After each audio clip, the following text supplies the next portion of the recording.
The Mahabharata isn't a story about good versus evil.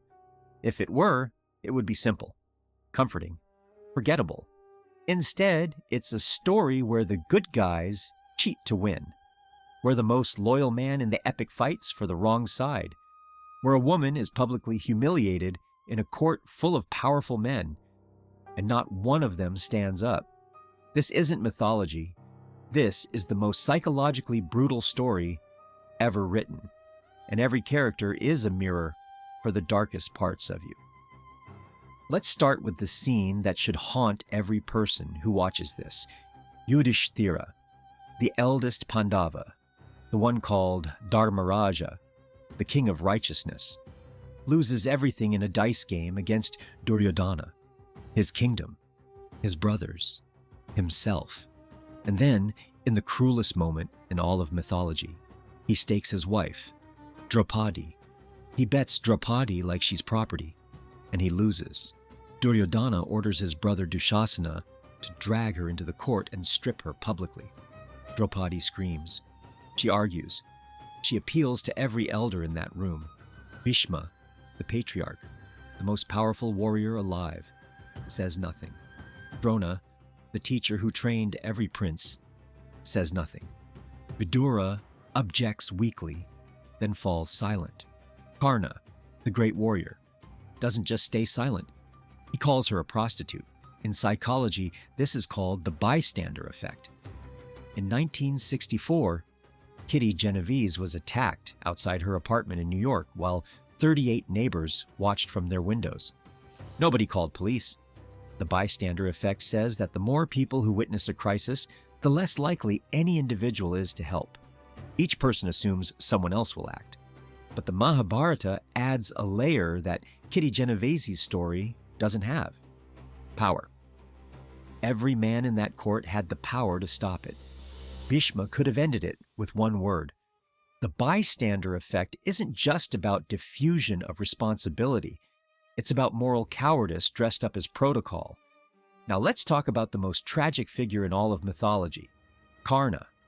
Born a prince, abandoned at birth, raised by a charioteer, humiliated his entire life for being low-born, despite being the greatest warrior of his generation.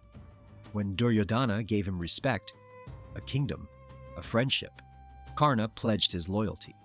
Completely, permanently. Here's the problem. Karna knew Duryodhana was wrong. He knew the dice game was rigged. He knew the war was unjust. Before the battle, Krishna himself came to Karna and told him the truth, that he was actually the eldest Pandava, that if he switched sides, the war wouldn't even happen, that he would be king.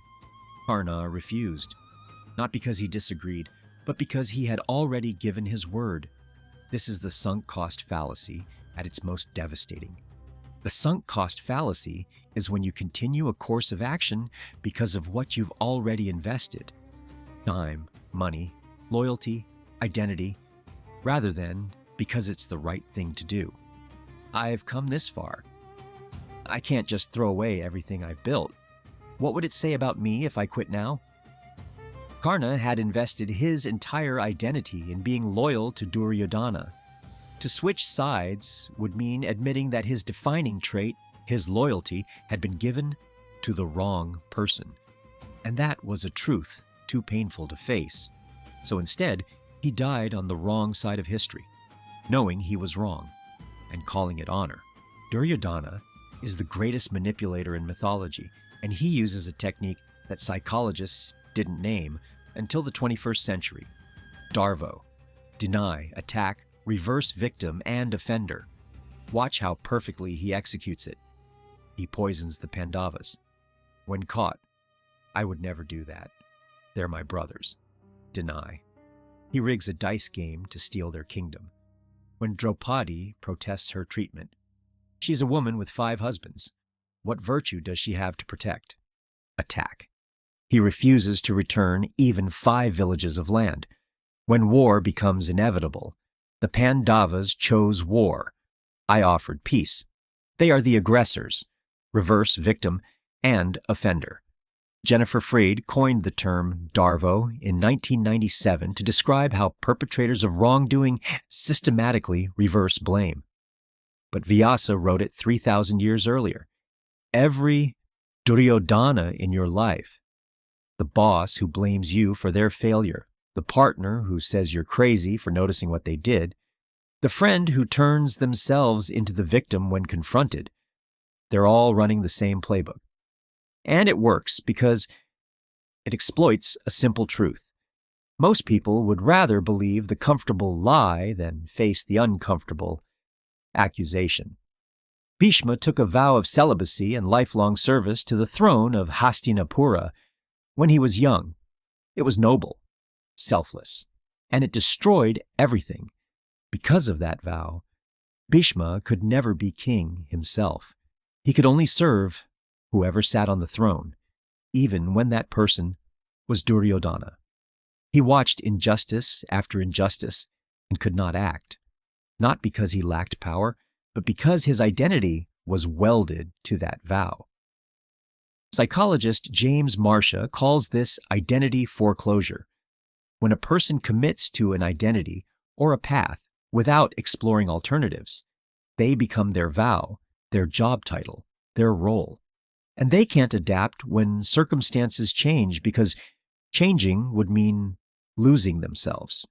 Bhishma is the most powerful man in the Mahabharata and the most powerless at the same time.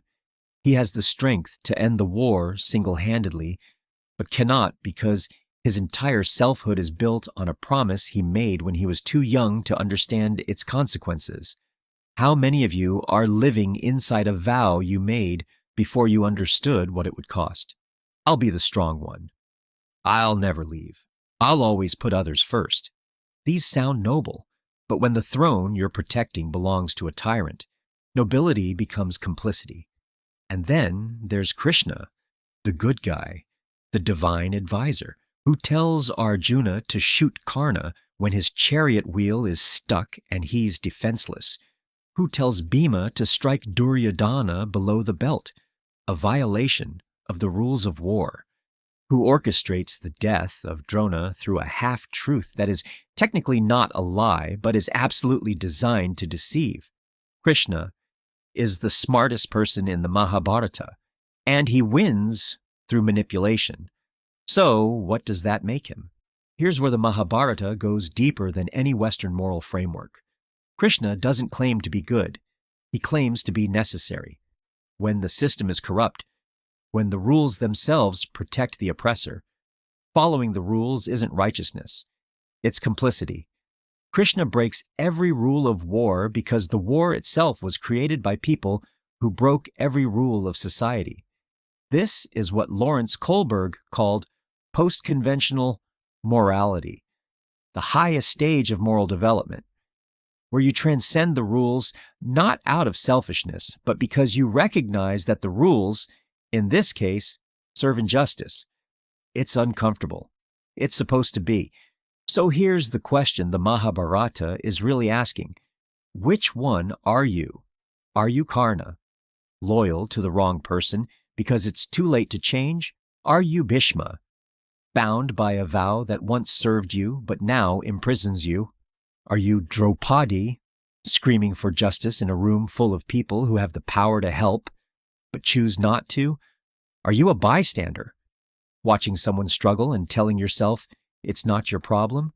Or are you willing to be Krishna, to do the uncomfortable, morally complex thing that the situation demands, even if it makes you look bad?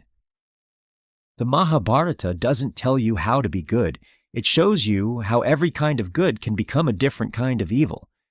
And that's why it's survived for 3,000 years, because it's not mythology. It's a mirror.